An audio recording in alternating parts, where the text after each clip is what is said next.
Musta kayo lahat, mythical creatures. Oh my god! We all know about mythical creatures. We have them in every country in the world. In Denmark we have them. In America they have them. All over Europe. And especially of course in Japan. But how about the Philippines? We've got a lot of weird and strange mythical creatures right here in the Philippines. And today we're gonna react to the video called 8 Mythical Creatures from the Philippines. So I hope you guys are excited because I'm very excited to see what these mythical creatures actually are. Ready kayo? Hi, it's Katrina.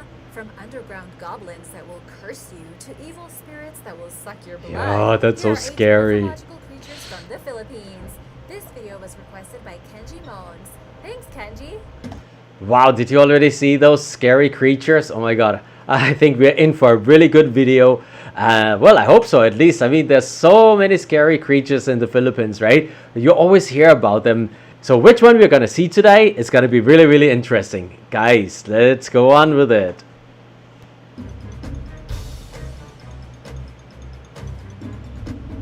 Number 8. Number the 8. Bungisngis. Huh? This pronunciation is Bungisngis. not guys, so bear with me. Okay. Also known as the Philippine Cyclops, which Whoa. is easier to say, the Bungisngis or the Bungisngis. Huh? How do you pronounce that? I don't know. I don't even know this mythical creature. It's a cyclops, the Philippine cyclops. Bungisngis? I'm not sure. Is a one-eyed giant humanoid who lives in the forest and laughs constantly. Really? He has large teeth that are Okay. always visible and 2 long tusks protruding from the sides of his mouth. The monster's large upper lip covers his entire face when thrown back in laughter. His name comes Seriously? from the Cebuano word, which means to giggle or to show the teeth. Okay. Bungisngis compensates for his poor eyesight with excellent hearing and impressive strength. He had a huge appetite, and in one story called The Three Friends, the monkey, the dog, and the carabao, he encountered a carabao who was frying meat in the woods for his friends, waiting for them to return from a hunt. The Cyclops went up to the carabao and said, "Well, friend, I see that you have prepared food for me." For an answer, the carabao made a furious attack on him. The Cyclops was angered by the carabao's lack of hospitality and, seizing him by the horn, threw him knee-deep into the earth. Then, the monster ate up all the food and disappeared. When the carabao's friends returned, they saw the chaos and their friend stuck in the ground and rescued him. The next day, the dog was left alone and was also attacked. Luckily, the following day, the monkey was cooked and was able to outsmart the monster. He made a pit in front of the stove, and when the beast came back, he offered him food. As he sat down, the monkey pushed the beast into a pit. The Cyclops is quick to panic and easy to outsmart. He was later killed by the monkey, who tricked him into thinking a boa constrictor was a fashionable belt. What? I never even heard this legend before. Hey, but it's a good story. I like it. The carabao is there, the monkey is there, the dog is there, and the monkey is smarter than the Bungisngis? How do you say that, guys? Okay, let's go on to number 7. Number 7. Number 7. Nuno sa punso. Huh? Nuno sa punso means goblin of the ground, and is the name Nuno of a sa type of punso. dwarf that looks Punso. like a miniature bearded old man. They mostly live inside anthills and termite mounds, but also dwell under rocks, on riverbanks, and in trees and backyards. These nature spirits are not necessarily evil, but they aren't exactly nice. When a person steps on a mound, its resident Nuno can bless them with good luck or curse them with misfortune. Really? And usually opts for the latter. What? I never heard about this one either. Nuno sa punso? That's kind of a goblin or something lives underground or in anthills. Why would you live in an anthill anyhow? Oh my goodness. This is weird. I never heard about this. Guys, tell me in the comments below what kind of weird or strange legends you've heard about here in the Philippines so I can look into them. I'm very excited about this. I love these old, basically fairy tales, right? Hey, couldn't we make a series called the Filipino fairy tales with all these? You know, that would be a great idea, I think. Nunos have bad tempers and often harm people who disturb their mound. While accidents are sometimes forgiven right away, a Nuno will spit on someone's foot or another body part if they kick or otherwise deliberately damage its home, causing the affected area to swell and become sore. Cursed trespassers sometimes vomit blood, excrete black urine, grow excess back hair, and experience stomach pains and swollen genitals. What? The news is that Nunos can only curse offenders from nearby. If you don't go near one, you won't fall victim to one. Whoa, that is so weird. gonna vomit blood, or are you gonna grow back hair and stuff like that? Oh man, I'm gonna stay away from anthills from now on. Some superstitious or perhaps extra cautious people always requested Nuno's permission to proceed past a mound by Okay. uttering the phrase tabi tabi po.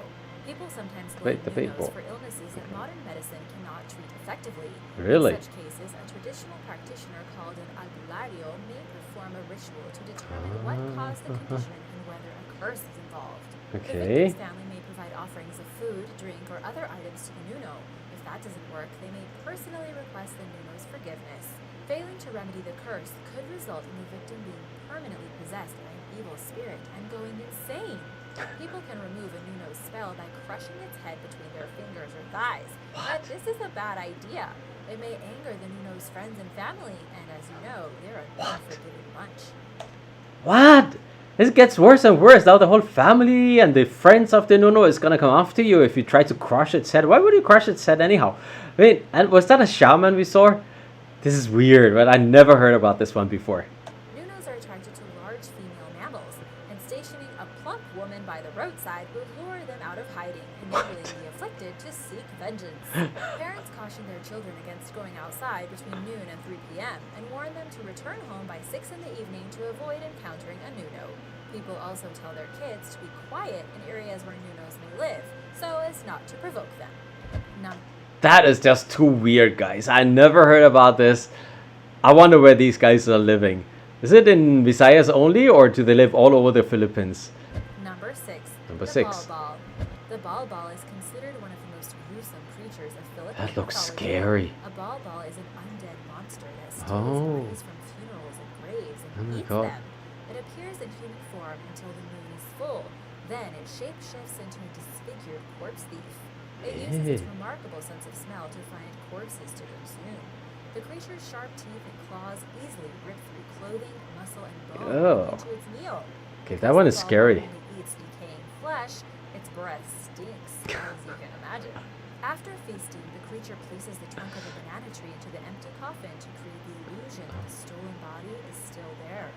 According to legend, the bal-bal victimizes and devours people for merely uttering its name. Whoops.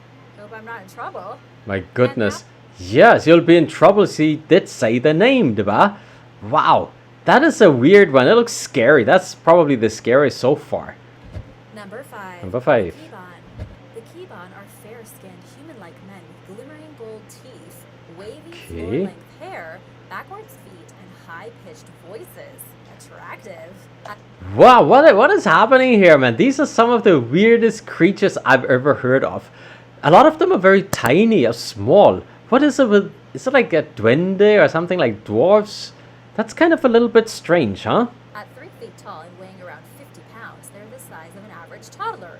They Right. live in bushes and trees that attract fireflies at night. Oh, really? These dwarf-like creatures are kept in mortals' yards.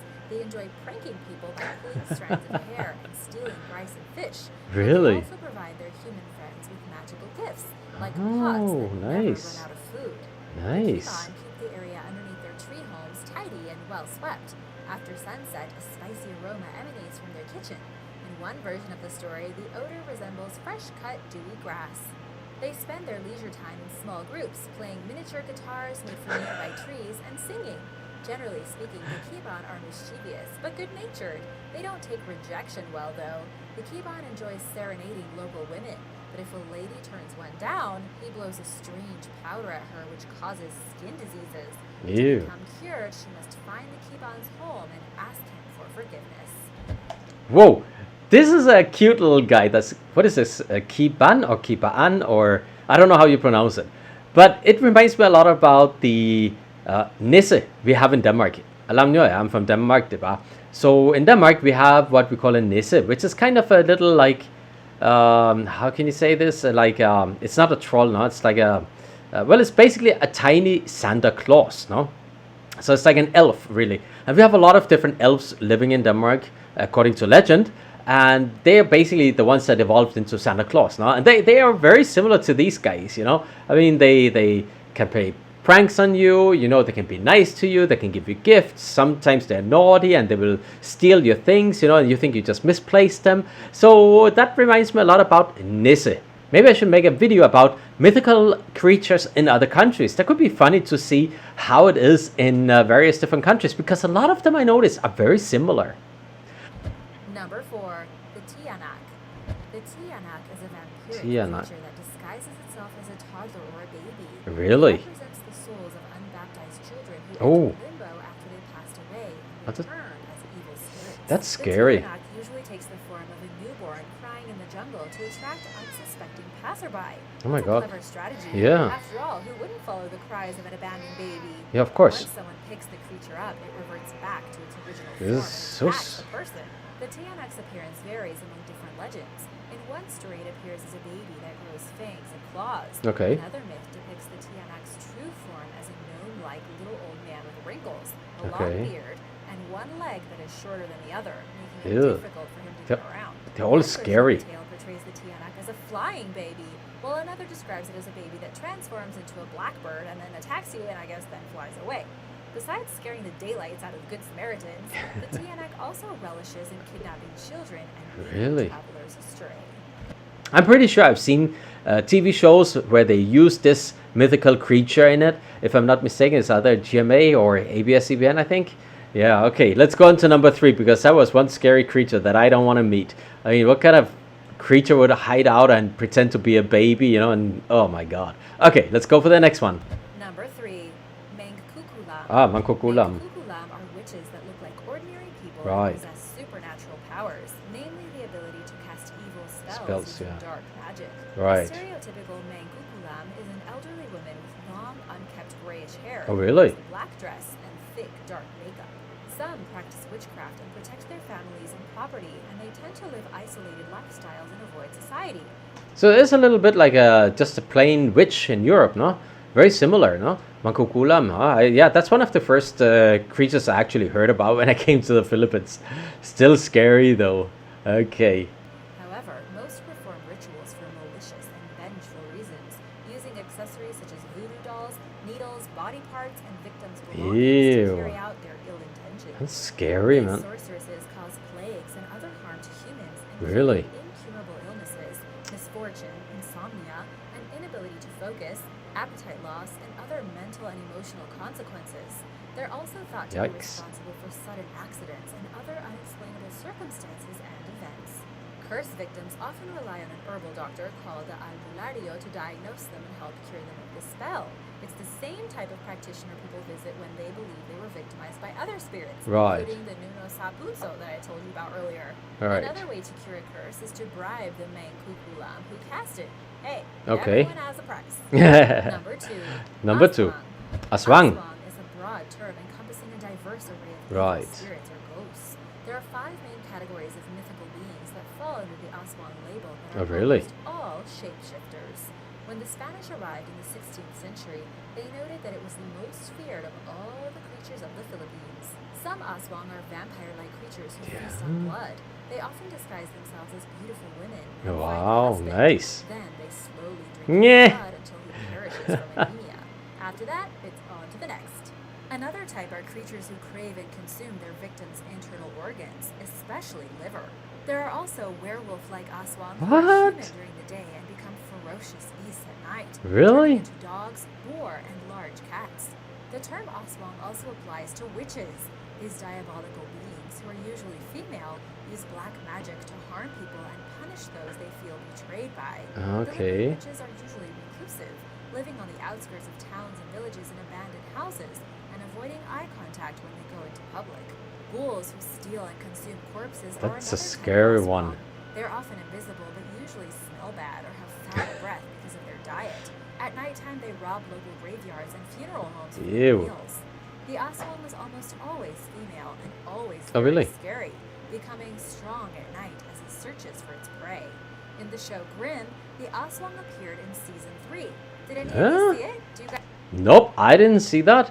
I've been watching some of the Grimms, but not all of them. I didn't see there was an Aswang. Aswang, I think that was also the very first mythical creature I ever heard about here in the Philippines. Aswang and, the White Lady, you know. That was a very, very famous creature as well. I wonder if we are going to hear about that one. Okay, so Grimm, huh? Number 1. Manananggal. The Manananggal is a hideous Okay. vampire-like creature with wide eyes and unkempt hair. Its favorite meal are unborn babies' Yikes. hearts in their mother's blood at night using its elongated tongue. Its upper body detaches That from is its legs and grows out scary. with wings, enabling it to fly from one house and one victim to the next. The lower body remains standing and motionless, so she basically splits herself in half with her intestines dripping behind her and flies. Lovely. You can kill it by sprinkling salt, ash, or crushed garlic on its bottom half. This Okay. renders the upper body incapable of rejoining its lower portion. When sunlight hits the severed legs at dawn, Okay. the Manananggal dies. Oh. It sometimes, like the Aswang, disguises itself as a beautiful woman and Okay. will lure unsuspecting men to privacy. Then it will eat the victim alive, devouring his stomach, heart, and liver. People Yuck. can prevent the Manananggal from invading their home by leaving uncooked rice, ash, and/or salt around the house Okay. and on the roof. The creature. Wait, I've seen this.